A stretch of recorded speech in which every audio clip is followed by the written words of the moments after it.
हाल engine division को 1964 मसीह Koraput जिलार Sunabeda MiG-21 engine निर्माण करने स्थापित करा 1970 मसीह MiG-21, MiG-27 और MiG-29 आदि प्रमुख विमान इंजिन मरामती और रक्षणाबेक्षण कार्यक्रम चालू अछि।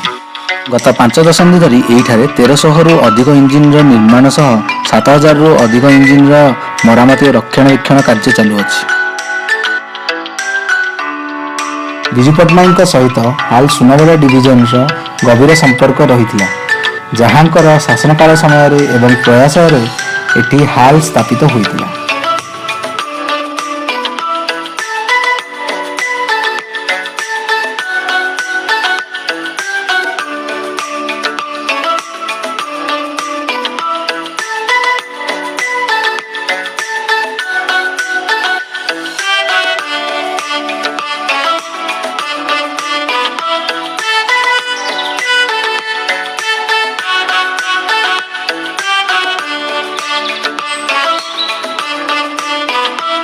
ଏହି म्यूजियम डाहाण पट पार्श्व गोटे MiG-21 को लोकलोचन को आने प्रदर्शित कर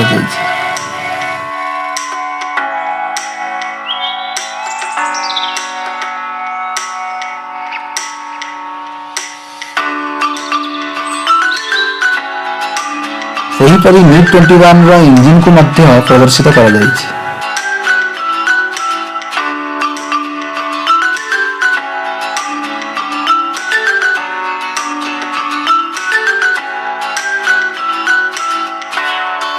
जदि आपण मानक आम चैनल भिडियोटी पसंद आसी तेबे आपण माने दयाकरी এই वीडियो को लाइक करंतु एवं এই चैनल को सब्सक्राइब करंतु। धन्यवाद।